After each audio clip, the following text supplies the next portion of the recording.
Now students continue कर रहे हैं हम डिसएडवांटेजेस ऑफ कैश बेसिस। हमने लास्ट वीडियो में कैश बेसिस के बारे में पढ़ा था कि कैश बेसिस ऑफ अकाउंटिंग के according we have to record all those transactions that are resulting in cash receipts और कैश पेमेंट्स। हमने ये सब डिस्कस किया था, फिर हमने इसके कुछ एडवांटेजेस भी सुने थे। अब चल रहे हैं हम इसके डिसएडवांटेजेस पर। डिसएडवांटेजेस में सबसे पहला पॉइंट है हमारा no true and fair view.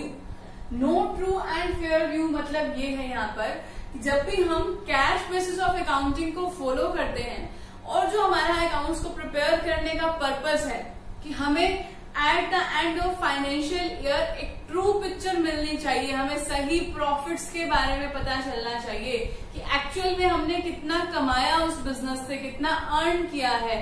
अगर हमें वो जानना है तो उस टाइम पर हमारा कैश बेसिस बिल्कुल भी सही मेथड नहीं होता है। अब ऐसा क्यों नहीं है, इसको मैं एक एग्जाम्पल से समझा रही हूँ।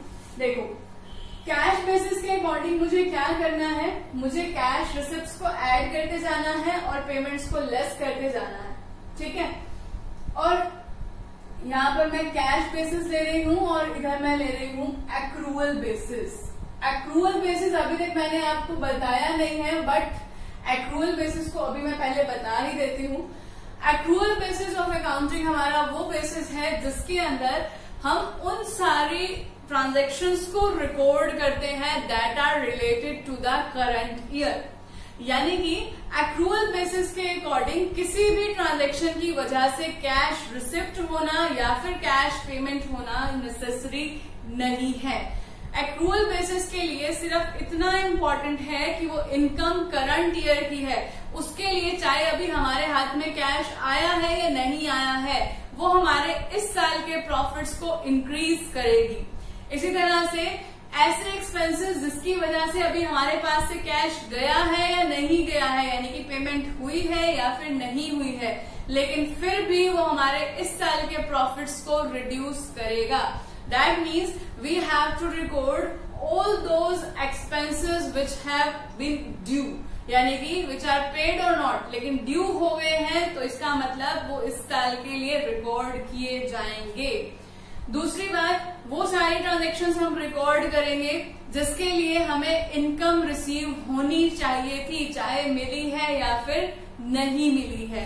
तो इसका मतलब ये हुआ कि एक्रूअल बेसिस ऑफ अकाउंटिंग में हमें क्या करना है, हमें आउटस्टैंडिंग एक्सपेंसेस को भी रिकॉर्ड करना है, प्रीपेड एक्सपेंसेस को भी, एक्रूड इनकम्स को भी और अनअर्न्ड इनकम को भी। अब इसको रिकॉर्ड करने का मतलब ये है हमें उसे एडजस्ट करना है, और एडजस्ट कैसे करना है वो भी देख लो एक बार। पहले वही देख लेते हैं कि किस तरह से एक्रूअल बेसिस में इन्हें एडजस्ट किया जाता है। कैश बेसिस में तो हम इन चारों को इग्नोर कर रहे हैं। एक्रूअल बेसिस में आप क्या करोगे, मान लिया कि मैंने रेंट की पेमेंट करनी थी, ठीक है। रेंट मैंने पे किया है 5000 का, और आपको पता है कि मेरा जो रेंट है, मंथली रेंट है, सपोज 7000 है, तो इसका मतलब 2000 का एक्सपेंस करंट ईयर का है। कैश बेसिस अगर ये होता तो कैश बेसिस में तो हम क्या करते, सीधा 5000 की पेमेंट दिखाते, बट एक्रूअल बेसिस क्या कर रहा है, इसमें ऐड करेगा आउटस्टैंडिंग रेंट के नाम से।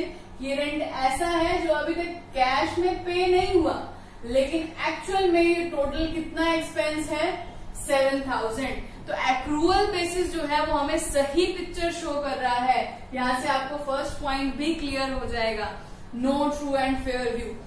अगर ये कैश बेसिस में मैं रिकॉर्ड करती तो मैं सिर्फ 5000 का एक्सपेंस दिखाती, ठीक है। सपोज कर लो मेरी इनकम है इस साल की टोटल 10000। कैश बेसिस के अकॉर्डिंग अगर मैंने 5000 का रेंट रिकॉर्ड किया तो मेरा प्रॉफिट कितना हुआ, 5000 का। बट जब मैंने एक्रूअल बेसिस को फॉलो किया तो मैंने ये देखा कि मुझे हर एक्सपेंस को रिकॉर्ड करना है जो इस साल से रिलेटेड है, करंट ईयर से रिलेटेड है। तो मैंने आउटस्टैंडिंग रेंट जो मेरे पास कैश की इनसफिशिएंसी की वजह से पे नहीं किया जा पाया, उसको भी मैंने ऐड किया और मैंने देखा कि मेरा टोटल एक्सपेंस कितना है, 7000। इनकम कितनी है, 10000। तो अब मैं क्या कर रही हूँ, अब कितना प्रॉफिट दिखा रही हूँ, 3000। तो इसका मतलब अब सही पिक्चर मेरे सामने आई है, और ये सबसे बड़ा डिसएडवांटेज है हमारे कैश बेसिस ऑफ अकाउंटिंग का। बट एडवांटेज है किसका? एक्रूअल बेसिस ऑफ अकाउंटिंग का। यहाँ पर मैंने सारे पॉइंट्स लिखे हैं, एडवांटेजेस और डिसएडवांटेजेस। अगर मैं यहाँ पर कैश बेसिस हटाकर एक्रूअल कर दूं तो मुझे क्या चेंज करना है? इसके आगे से डिस हटाना है और इसके आगे डिस लगाना है।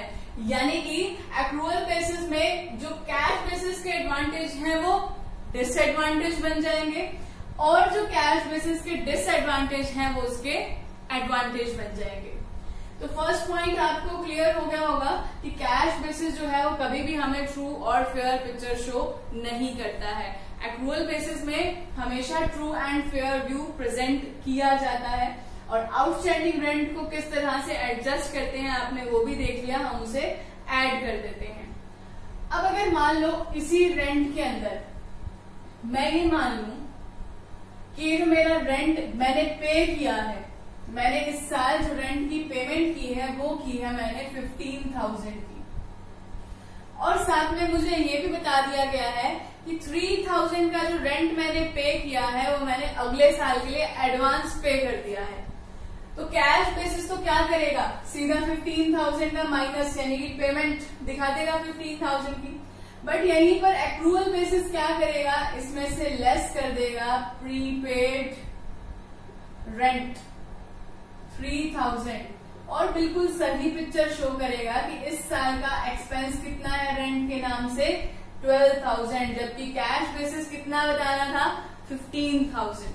तो इस तरह से हमारा प्रीपेड रेंट भी एडजस्ट हो जाता है।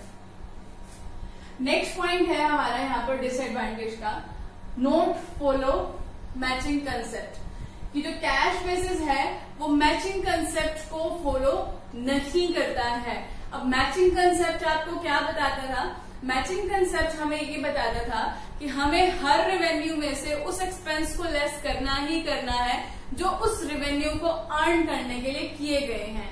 हमें इस बात से कुछ लेना देना नहीं है कि वो कैश में पे किए गए हैं या फिर नहीं किए गए हैं।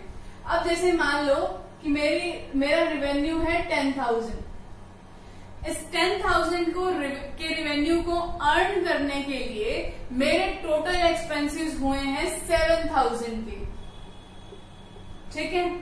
लेकिन इन टोटल एक्सपेंसेस में से मैंने पे किए हैं सिर्फ 4,000 कैश में। तो कैश बेसिस क्या करता? इस 10,000 में से 4,000 को लेस करके मेरी इनकम दिखा देता 6,000। बट मैचिंग कंसेप्ट को ये सेटिस्फाई नहीं कर पाता, क्योंकि मैचिंग कंसेप्ट क्या कह रहा है? इस 10,000 के रेवेन्यू को अर्न करने के लिए आपने चाहे कितने भी एक्सपेंसेस किए हो, इस बात से कोई फर्क नहीं पड़ता कि आपने कैश में 4,000 दिया हो, टोटल एक्सपेंसेस को लेस करो तभी जो हमारा प्रॉफिट आएगा वो बिल्कुल सही प्रॉफिट आएगा, जो हमारा 3,000 है। तो कैश बेसिस इस मैचिंग कंसेप्ट को फॉलो नहीं करता है। Next is capital and revenue items are not distinguished. इसके अंदर हम किसी भी तरह की कैपिटल और रेवेन्यू आइटम्स को डिस्टिंग्विश नहीं करते हैं, यानी कि कैश मुझे एसेट को सेल करने से मिला या फिर मेरे प्रोडक्ट यानी कि गुड्स को सेल करने से मिला, इसमें कोई डिफ्रेंशिएशन नहीं होता है। बट एक्रूअल बेसिस में यहाँ पर क्लियर डिफ्रेंशिएशन मिलता है। अगर मैंने गुड्स को सेल करके कुछ अर्न किया तो मेरी रेवेन्यू इनकम होती है और वो प्रॉफिट एंड लॉस अकाउंट में शो होती है, और अगर एसेट को मैंने सेल कर दिया तो मेरी जो एसेट की वैल्यू डिक्रीज हो रही है वो मेरा कैपिटल एक्सपेंडिचर है, तो वहां पर शो होता है। अब ये एक्चुअल में कैसे हम शो करते हैं वो हमारा फाइनेंशियल स्टेटमेंट्स में आएगा, जब हम वो चैप्टर करेंगे तो इन डिटेल हम पढ़ेंगे। बट अभी इतना समझ लो कि यहाँ पर कैपिटल और रेवेन्यू के बीच में कोई क्लासिफिकेशन नहीं किया जा रहा है। And the fourth one disadvantage is it does not recognise by companies act 2013। और सबसे इम्पोर्टेंट बात, कैश बेसिस ऑफ अकाउंटिंग को कंपनीज एक्ट ने रिकॉग्निशन ही नहीं दिया है। यानी कि अगर आपके बिजनेस ने कैश बेसिस पर अकाउंट्स को प्रिपेयर किया और कोई भी लीगल मैटर आता है कोर्ट में, आपको एविडेंस की तरह, प्रूफ की तरह देने पड़ते हैं अपने अकाउंट्स, तो वहां पर आपके कैश बेसिस वाले अकाउंट सुटेबल कंसीडर नहीं किए जाएंगे। आपको क्या करना पड़ेगा, आपको उस टाइम पर फिर से एक्रूअल बेसिस पर अपने अकाउंट्स को प्रिपेयर करना पड़ेगा। तो इसीलिए इसके लास्ट डीमेरिट यही है कि हमारे कंपनीज एक्ट ने इसे रिकॉग्नाइज नहीं किया है। अब जल्दी से मैं आपको एक्रूअल कंसेप्ट के भी एडवांटेज और डिसएडवांटेज के बारे में बता देती हूँ। एक्रूअल बेसिस ऑफ अकाउंटिंग के बारे में हमने पढ़ा कि एक्रूअल बेसिस एक ऐसा बेसिस है जो बिल्कुल true and fair picture show कर रहा है और हमेशा आउटस्टैंडिंग एक्सपेंसेस, प्रीपेड, एक्रूड इन सबको भी रिकॉर्ड करता है बुक्स में। तो अब हम करेंगे क्या, आपको भी यही करना है। लर्न करते समय सिर्फ एक ही बार आपको लर्न करना है। जो कैश बेसिस है इसको हमने बना दिया एक्रूअल बेसिस और जो इसके एडवांटेजेस हैं वो बन गए यहाँ पर डिसएडवांटेजेस। सेम यहाँ पर करेंगे, ये बनाया मैंने एक्रूअल इसको और जो यहाँ पर डिसएडवांटेज है वो बन जाएंगे इसके एडवांटेजेस। यहाँ पे सेंटेंसेस आप चेंज कर सकते हो। एक्रूअल बेसिस के अगर हम एडवांटेज की बात करें तो बिल्कुल रिवर्स है कि ये हमें true and fair view present करता है, यानी कि ये हमारे लिए जो प्रॉफिट है वो ट्रूली एसरटेन करता है,